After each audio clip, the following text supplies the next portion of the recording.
Hello friends, welcome to my channel Dhanashree classes. बघा मुलांनो, की मराठी या विषयामध्ये आपल्याला संवाद लेखन हा अतिशय महत्त्वाचा असा प्रश्न विचारलेला जातो. ठीक आहे, तर मराठीच्या क्वेश्चन पेपरमध्ये संवाद लेखन लिहा असं म्हटलं तर संवाद लेखन कशा पद्धतीने लिहायचं, की उगीच आपण बोलतोय म्हणून लिहायचं, हे काही असे प्रश्न मुलांना असे पडलेले असतात. आता संवाद लेखन लिहिण्यासाठी मी ते दोन तुम्हाला सब्जेक्ट इथे दाखवणार आहे, की माझी सहल आणि खेळाचे महत्त्व. या दोन विषयाबद्दल जर संवाद लेखन लिहा असा जर प्रश्न परीक्षेत आला तर तो कशा पद्धतीने लिहायचा तर आपण बघूया. पहिलं आपण बघूया की माझी सहल. आता माझी सहल हा संवाद लेखन आहे. तर संवाद म्हणजे काय, तर दोन किंवा तीन मुलं एकमेकांशी असं बोलत असतात, ते आपल्याला इथे सांगायचं आहे. अगोदर इथे सुरुवातीला जो आपल्याला सब्जेक्ट असेल तो सब्जेक्ट आपल्याला वरती लिहायचा आहे. मी लिहिला आहे बघा, माझी सहल.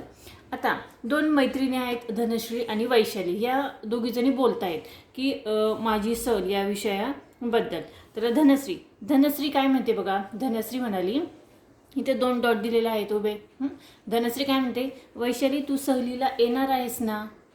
ठीक आहे, येणार आहेस ना म्हटलं म्हणून आपण इथे क्वेश्चन विचारलेला आहे म्हणून इथे क्वेश्चन मार्क देणार आहोत. ठीक आहे, मग वैशाली म्हणते मग, म्हणजे एकदम आश्चर्य होऊन तिला म्हणते मग येणार आहे, नक्कीच येणार आहे. मग आता मग लिहिल्यानंतर आपण इथं एक्सक्लेमेशन मार्क इथे द्यायचा आहे. ठीक आहे, मग नक्कीच. धनश्री काय म्हणते बघा. धनश्री म्हणाली, अगं मग मला काल सांगायचे ना. वैशाली म्हणाली, का बरं.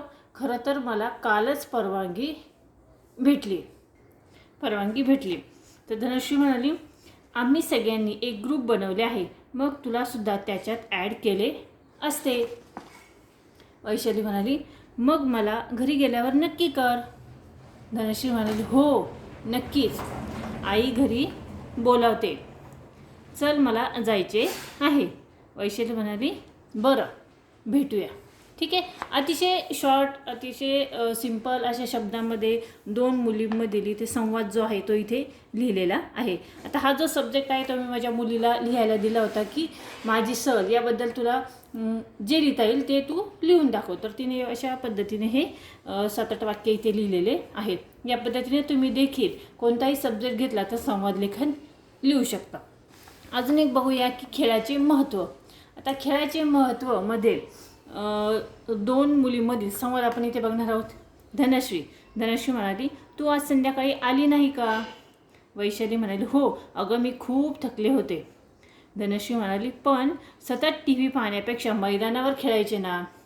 वैशाली म्हणाली, तुझं म्हणणं बरोबर आहे, पण मला मैदानावर खेळायचा कंटाळा येतो. धनश्री म्हणाली, अगं आपण वेगवेगळे खेळ खेळू, जसे बॅडमिंटन, लंगडी, हे खेळ खेळूया. वैशाली म्हणाली, याचा मी विचारच नाही केला गं. धनश्री म्हणाली, खेळामुळे आपण तंदुरुस्त राहू. मग उद्यापासून येशील ना. 5 वाजताच आम्ही इकडे हजर असतो. वैशाली म्हणाली, उद्यापासून मी नक्की येणार. ठीक आहे, तर या पद्धतीने असा संवाद लेखन इथे लिहायचं आहे. कुठलाही सब्जेक्ट आपल्याला संवाद लेखनाचा जर परीक्षेत आला, आपल्याला लिहायला सांगितलं, तर अगदी आपण जी वाक्य घरी बोलतो, मैत्रिणीशी बोलतो त्या पद्धतीने लिहिला तरीही चालेल. ठीक आहे, तर हा टॉपिक तुम्हाला कसा वाटला, हा सब्जेक्ट तुम्हाला कसा वाटला आणि हा व्हिडिओ तुम्हाला समजला की नाही हे मला कमेंट्स करून नक्की कळवा. व्हिडिओ आवडल्यास व्हिडिओला तुम्ही नक्की लाईक करा, शेअर करा आणि चॅनलवर नवीन असाल तर चॅनल सबस्क्राईब करा. पुन्हा भेटूया पुढच्या व्हिडिओमध्ये.